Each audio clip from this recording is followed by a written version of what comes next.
El peso más pesado. ¿Cómo te sentirías si un día o una noche un demonio se deslizara furtivamente en la más solitaria de tus soledades y te dijera: esta vida, tal como la estás viviendo ahora y tal como la has vivido hasta este momento, deberás vivirla otra vez y aún innumerables veces, y no habrá en ella nunca nada nuevo, sino que cada dolor y cada placer, cada pensamiento y cada suspiro, y todo lo indeciblemente pequeño y grande de tu vida deberá volver a ti, y todo en el mismo orden y la misma secuencia. E incluso también esta araña y esta luz de luna entre los árboles, e incluso también este instante y yo mismo, el eterno reloj de arena de la existencia, se invertirá siempre de nuevo, y tú con él, pequeña partícula de polvo. ¿Acaso te lanzarías al suelo rechinando los dientes y maldecirías al demonio que te hablara de esa forma? ¿O has vivido alguna vez un instante extraordinario en el que hubieras podido responderle: eres un Dios, y nunca he oído algo más divino? Bien, nos encontramos en 1844 en Prusia. Ahí nace Friedrich Nietzsche, hijo de un pastor que muere relativamente pronto, dejando a un Nietzsche huérfano con su madre, quien tiene que refugiarse con sus tías. Esto lo marcará profundamente para toda su existencia, teniendo una relación muy estrecha y disímbola con Dios y con la fe. Para 1858, Nietzsche se matricula para estudiar teología. Él menciona en una de sus cartas que pretende dedicar su vida y su trayectoria a Dios, que en Dios se encuentran todas las respuestas y la explicación verdadera se encuentra solamente en la fe y en el servicio a Dios. Sin embargo, para 1864, el habilidoso Nietzsche, el inquieto Nietzsche, se matricula en la Universidad de Filología. La filología es la ciencia que se encarga del estudio de las culturas a través del lenguaje. Nietzsche es rápidamente reconocido por sus maestros, quienes lo ven como un alumno genial y sumamente dado a estudiar hasta las últimas consecuencias cualquier teoría filosófica y cualquier aspecto de la filología. Es tal así que es nombrado académico de la misma universidad e incluso llevado al grado de doctor en filología, sin haber cursado ningún examen, sin haber propuesto ninguna tesis, solamente por su habilidad y su capacidad de retención. Pero es también en esta Prusia de 1864 cuando Nietzsche acude a su primer contacto con el placer. Nietzsche acude a un burdel, en donde se cuenta la historia que al ingresar era tan tímido y tan poco de palabras que se dirige rápidamente hacia el rincón del burdel, encontrando un piano donde toca una pieza de Wagner, a quien él admiraba profundamente. Seguramente regresó días después al burdel porque Nietzsche contrae una enfermedad conocida como sífilis. La sífilis es una enfermedad tremenda, es una enfermedad de transmisión sexual, descrita por Francostommo, un escritor de la época, quien comenta la historia de un monje que era muy coscolino, llamado Sífilus. Este Sífilus era tan coscolino que Dios lo castiga con una enfermedad terrible que lleva su nombre, la sífilis. En esa época se decía que podías pasar una noche con Venus, pero que vivirías eternamente con Mercurio. Y esto era porque la sífilis era tratada con mercurio, un remedio de la época que era sumamente eficaz para enfermedades tan graves como la lepra, y que se veía que podía retrasar la enfermedad muchos años, pero que era extremadamente tóxico. El mercurio incluso puede provocar demencia per se. En algunos personajes históricos, como el gran Alejandro el Grande, fue afectado por un envenenamiento por mercurio. La sífilis no se sabe muy bien de dónde viene. En algunos libros se describe como una enfermedad milenaria que ya se encontraba en el Viejo Egipto o en la antigua Grecia, pero sin embargo los casos eran muy escasos y poco confirmados. Sin embargo, para el siglo de la depravación o el siglo de los burdeles, Así fue conocido el siglo XV. Imagínense cómo pululaban estos lugares del placer. Todas las ciudades tenían burdeles por doquier y era muy fácil que las enfermedades de transmisión sexual se exacerbaran. Esta enfermedad fue conocida como la enfermedad napolitana o la enfermedad francesa porque surge más o menos a finales del siglo XV, en 1495, y fue después de una invasión de los franceses al reino napolitano. Después de muchos años de asedio y de guerras cruentas, los franceses que regresaban a sus tierras, a sus casas, venían contaminados por esta enfermedad. Hay otra versión que dice que viene del Nuevo Mundo, porque Colón, cuando descubre las Américas y regresa, los marineros ya tenían esta enfermedad. No se sabe muy bien de dónde llegó, pero lo que sí se sabe es que es una enfermedad terrible. Las primeras etapas aparecen llagas purulentas en el cuerpo. La primera se llama chancro y aparecen los genitales masculinos o femeninos. Esta enfermedad es terrible porque no discrimina a niños, a mayores o a quien sea. Las mujeres, cuando están infectadas, pueden contaminar incluso a sus hijos a través del canal del parto y estos niños mueren poco tiempo después, ciegos y dementes. Esta enfermedad, después de esto, aparecen llagas profusas en la piel que son descritas en ese entonces como llagas purulentas de olores nauseabundos y terribles, para años después afectar finalmente al cerebro en algo conocido como la neurosífilis. Esta enfermedad se conoce también como la enfermedad de los músicos. Esto es porque personajes tan reconocidos como Mozart se cree que es afectado por demencia por el tratamiento de mercurio que tuvo contra la sífilis. Se cree que la sordera de Beethoven tuvo también que ver con la sífilis, aunque a últimas fechas se considera que fue en realidad autoesclerosis. Pero músicos como Paganini, Donizetti y el gran Franz Schubert. Franz Schubert también era un personaje muy especial.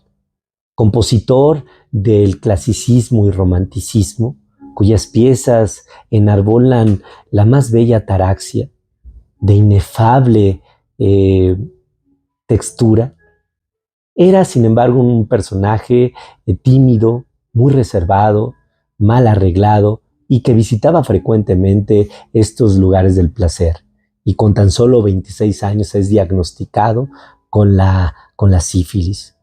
Es entonces cuando Schubert deja inconclusa su famosa obra magna, que es la Octava Sinfonía, y que actualmente enarbola los grandes recintos.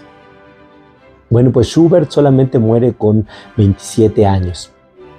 Pero otros personajes que también se considera que tuvieron sífilis fue el gran Napoleón o Lincoln incluso.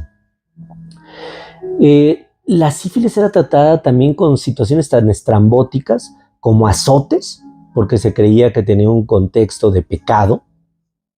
Se trataba inoculando a los pacientes con mosquitos anófeles que transmitían la malaria y que generaban temperaturas de más de 42 grados, porque se creía que con la fiebre se podía sacar la bacteria. Esta bacteria que fue descrita ya hasta 1900 y que acaba con la invención de la penicilina. Era descrita por Paracelso, imagínense, como una mezcla de un leproso francés y de una prostituta con gonorrea. Así era de terrible la sífilis. Pues para 1867, Nietzsche, ya enfermo de sífilis, que solamente refería en esos momentos dolores de cabeza ocasionales y cambios pocos en su carácter, conoce al gran Wagner. Este compositor de óperas y de música fantástica, que inspira también a personajes tan terribles como Hitler y el nazismo, Wagner era admirado profundamente por Nietzsche, quien consideraba que Wagner no era menos que un genio. Él había compuesto arte que simbolizaba lo más profundo de la contemplación. Ambos admiraban a Schopenhauer. Schopenhauer decía que la admiración y la contemplación lenta y detenida de una obra artística te lleva a conocer su esencia. Es decir, el arte es la clave para comprender la esencia de las ideas.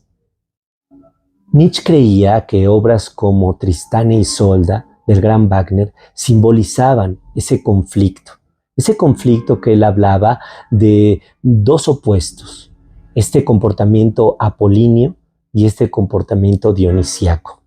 En la ópera, Tristán e Isolda viven lo más profundo del amor, pero también conflictuado con las más bajas pasiones, es decir, un comportamiento ilustre, un comportamiento divino, como el que profesaba el gran Apolo, o comportamientos bajos, ruines, como lo hacía el dios del vino y de la fiesta, considerado también como Baco, pero conocido también como Dionisio.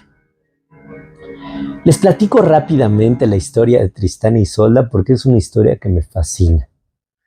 Es llevada a cabo en el medievo y está dada por 4 personajes, que era Tristán, que era un caballero de Cornueles de la mesa redonda y que servía al gran rey Marco.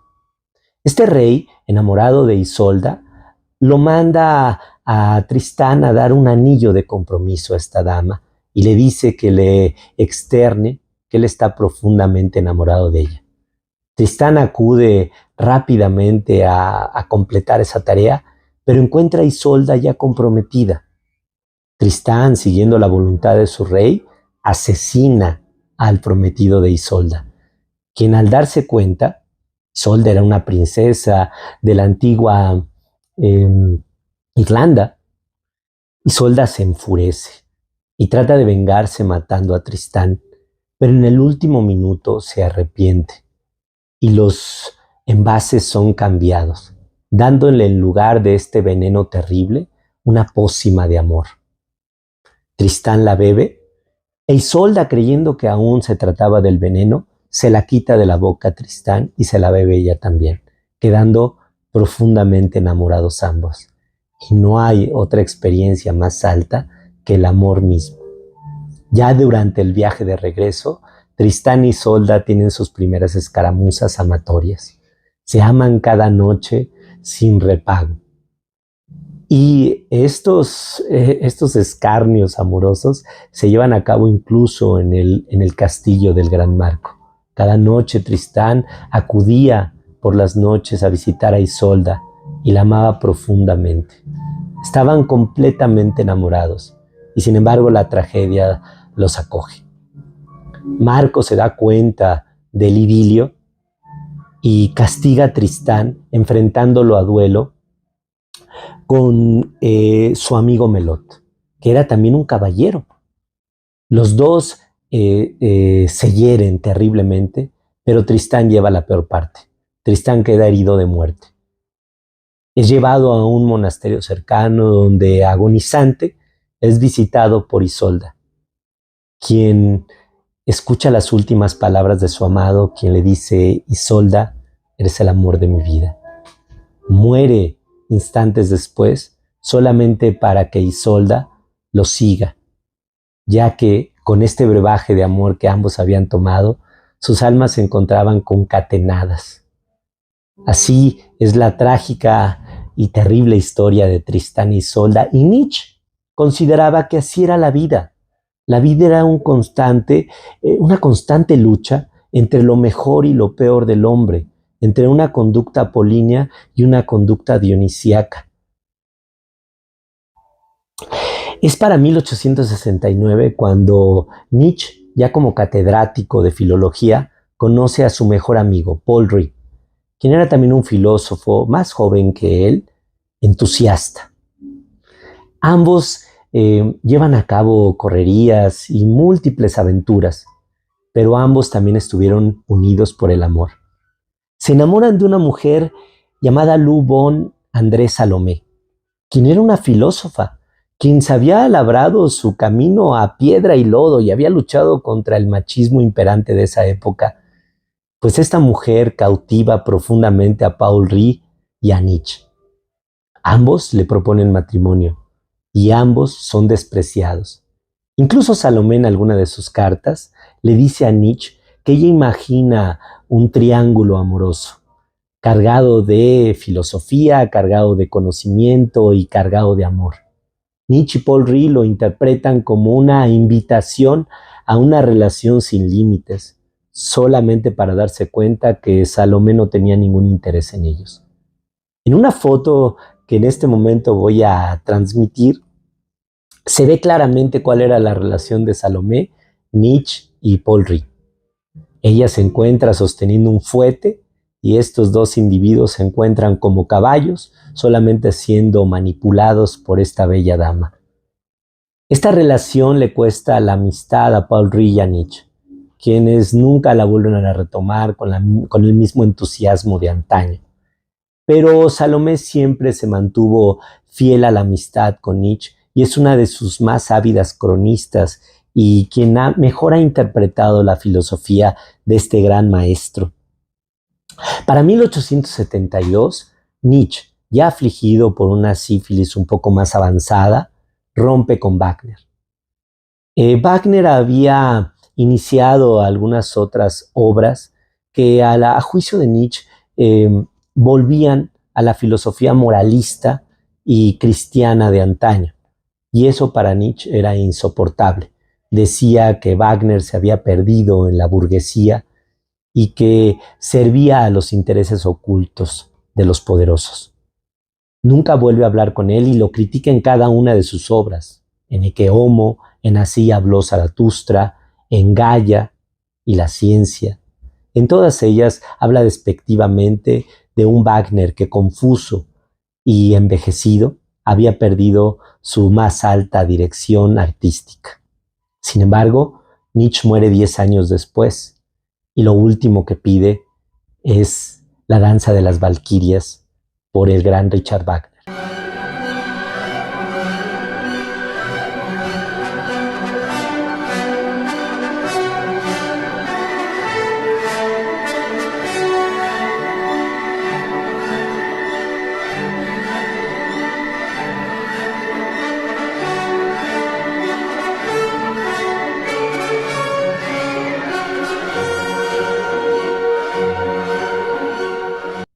Hasta sus últimas etapas, Nietzsche fue un gran admirador de este músico excepcional.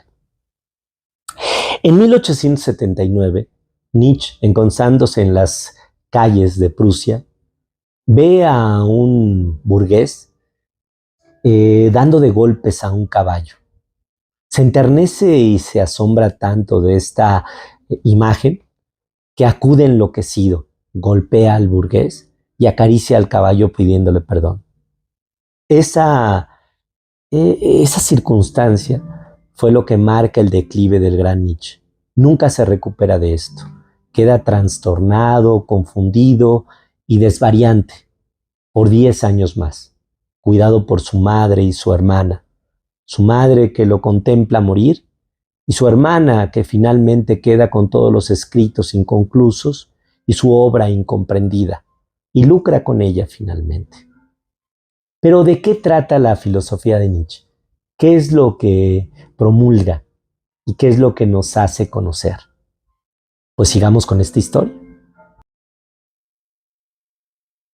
Y con el aforismo 334 de Nietzsche, descrito en la Gaia Ciencia, y también descrito en Así habló Zaratustra, obra en formato parábolas, como también lo fue la Biblia, Nietzsche criticaba el modelo social reinante. En un imperio austrohúngaro en decadencia a finales del siglo XIX, Nietzsche se daba cuenta que la sociedad necesitaba ser cimbrada y que el modelo actual, los paradigmas actuales estaban fuera de proporción. Nietzsche fue un incomprendido, a veces conocido como un antifilósofo, como un loco. Pero lo que es cierto es que Nietzsche vino a revolucionar cómo vemos el tiempo, porque fue uno de los que pensó en él.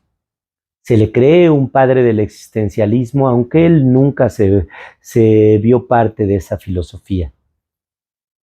Él admiraba a Schopenhauer, a alguien que decía que la contemplación, el arte, era la manera de acceder a la esencia de las ideas. Nietzsche, con esta paradoja, nos habla de dos maneras de ver el tiempo, una manera lineal y una manera circular. Pero esto tiene una interpretación mucho más profunda, que va desde la religión, la ciencia y la filosofía. Empezaremos con la religión. El modelo lineal es el modelo que todos conocemos, en el cual cada acción tiene una reacción y una consecuencia. Según las religiones judaicas, si nosotros actuamos mal en este mundo, vamos a tener una consecuencia y una repercusión. Y eso abre un espectro de moralismos y de conductas pues, que han azorado a las poblaciones y al mundo por cientos y miles de años. Pero esta visión no era seguida por todas las religiones y por todas las culturas.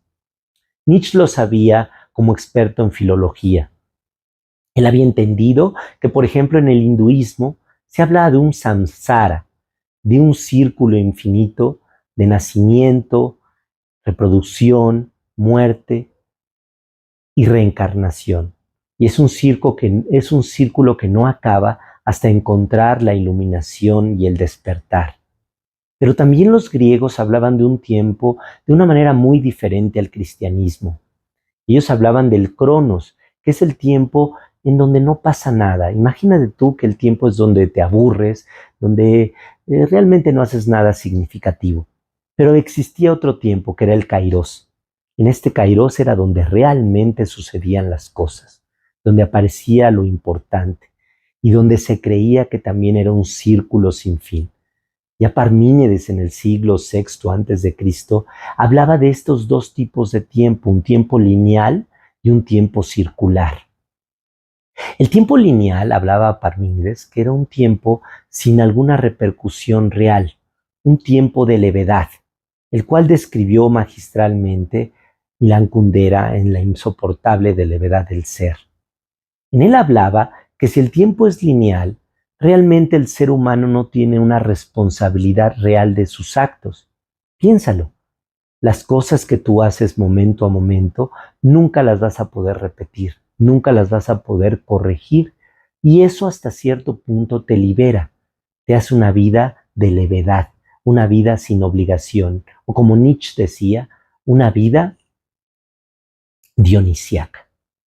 Pero hay otra vida, una vida circular, una vida donde hay un eterno retorno, y entonces las decisiones se pueden volver trascendentales.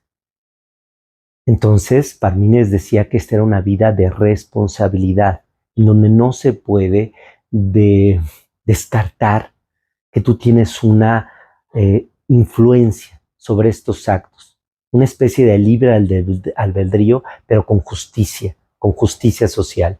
Nietzsche hablaba también de esto. Nietzsche decía que era la forma apolínea de ver la vida, una visión moralista, una visión de responsabilidad, una visión de ética, y no la dionisiaca, como el gran dios Baco, en donde es una vida de francachelas, quilombos, cuchipandas, cenáculos, pantagruélicas.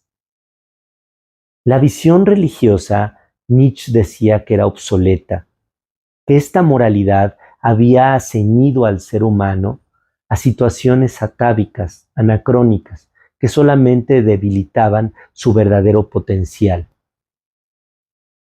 Pero hablemos ahora también de la visión científica del tiempo. La visión actual, la materialista, la determinista, habla de que todo empieza en una gran explosión primigenia, una singularidad, el Big Bang, que creó un número finito de átomos en un universo en eterna expansión, que tarde o temprano terminará por congelarse o por nuevamente unirse, pero tendrá un principio y un fin.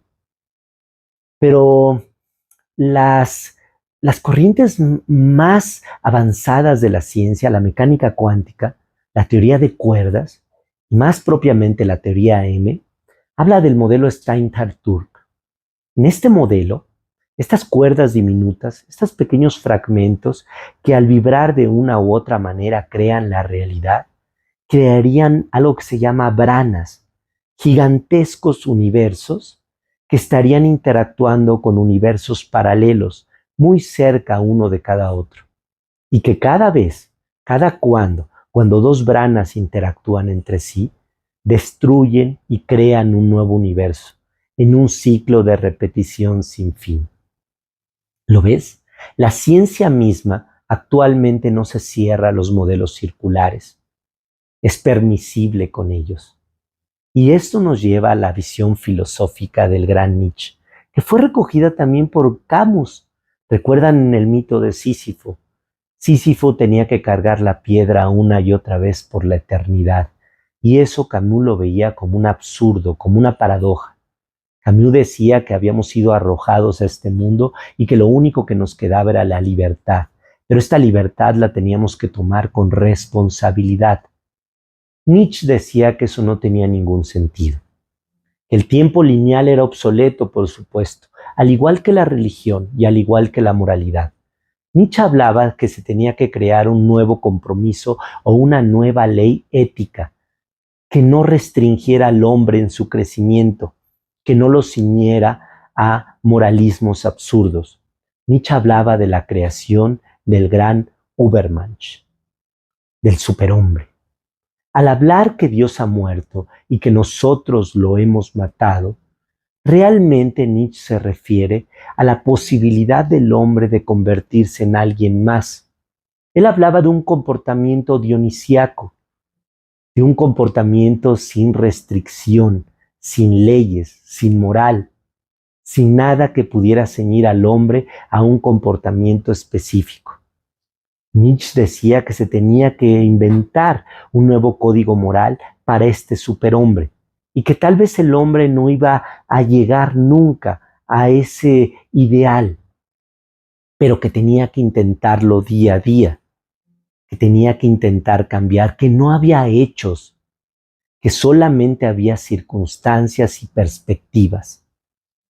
Piénsalo, cada cosa que te pasa en el mundo, tú puedes verla como una tragedia o como una oportunidad. Cada fracaso tú lo puedes ver como una enseñanza o como una manera de claudicar. Nietzsche así también lo veía y lo describió maravillosamente con una palabra tomada de los antiguos estoicos, descrita por Marco Aurelio, Zenón de Sitio, Epicteto, quienes hablaban del amor fati, el amor al destino. Dentro del decálogo estoico se pone como el tercer principio. En este, Nietzsche decía que tienes que abrazar el tiempo presente, que es lo único que realmente tienes. Nietzsche hablaba de que el abrazar el tiempo presente con toda su complejidad, con toda su tragedia, con todas sus vicisitudes, el hombre verdaderamente se vuelve libre, porque adquiere la capacidad de guiarse a sí mismo, de entender que esta realidad es la única que tenemos y que tal vez si tenemos que repetirla una y otra vez, el dar la mejor versión de nosotros mismos en cada circunstancia es lo que realmente nos va a hacer un superhombre. Nietzsche no era un nihilista, no creía en la nada. Él era un naturalista. No llegó al existencialismo, pues este surgió años después con Jean-Paul Sartre, Albert Camus, Simone de Beauvoir. Él solamente rompió un paradigma. Nietzsche vino a darnos eso. Tal vez no fue el gran filósofo, tal vez no fue el disruptor, tal vez nunca pudo probar una teoría al 100%, pero nos vino a dar el crecimiento mental, el poderte preguntarte hoy si tú eres la mejor versión de ti mismo, si eres el superhombre al que debes de aspirar, o solamente vives en un samsara, en un ciclo sin fin de repetición, en un ciclo de despertarte, trabajar, dormir y volverlo a hacer una y otra vez. Nietzsche te pregunta, ¿eso es el ideal que tú tienes? ¿O prefieres borrar todo, volver a iniciar, darte la oportunidad de entender que tú, sin lugar a dudas, eres el arquitecto de tu propio destino? Que la mente, que el alma se tiñe del color de los pensamientos, y que tú, día a día, construyes un mejor lugar. Nietzsche muere, finalmente cuidado por su hermana. Nietzsche trasciende años después como el gran disruptor, como este filósofo enloquecido o tal vez iluminado. Tal vez la sífilis lo único que hizo fue mostrar el verdadero potencial cerebral de Einstein. Y no digo que la bacteria que acabó con su vida no mermó sus facultades, pero tal vez nos mostró, por un pequeño periodo, la genialidad de un verdadero maestro, de un verdadero creyente y de un verdadero buscador de la libertad, de un hombre que aún en su locura fue verdaderamente fiel a sus preceptos. Y creo, sin duda alguna, que eso es lo más rescatable de la filosofía de Nietzsche. Incomprendido tal vez, rechazado seguramente, pero nunca dejó de ser genial y nunca dejó de ser él mismo. Así que hoy te invito a ti, te invito a que creas y que creas que no tienes que ser afectado por una enfermedad incurable, que no tienes que tener una tragedia, que lo único que tienes que tener es una convicción real de lo que quieres, del ideal del hombre que quieres ser, que debes de reconstruirte día a día y que para eso necesitas leer, necesitas vivir, necesitas experimentar, necesitas abrirte a nuevos paradigmas. ¿Qué habría sido de nosotros si Newton nos hubiera arrojado a creer en la gravedad? ¿Qué hubiera sido de la humanidad si Einstein no hubiera creído que se podía cambiar el paradigma del flujo del tiempo? ¿Qué habría sido de los creadores de la mecánica cuántica si no hubieran imaginado un mundo de probabilidad y no de hechos? Te invito a que tú hagas lo mismo, que busques dentro de ti y emerja la mejor versión de ti. Aquí en Conceso y Corazón te diremos cómo, así que atrévete a seguirnos. De verdad te agradezco a ti, amigo internauta, amigo lector, amigo radioescucha. Gracias por permitirme expresarme, por transmitirte mi verdad, mis creencias. Y hasta la próxima. De todo corazón, con seso y con mucho, mucho corazón.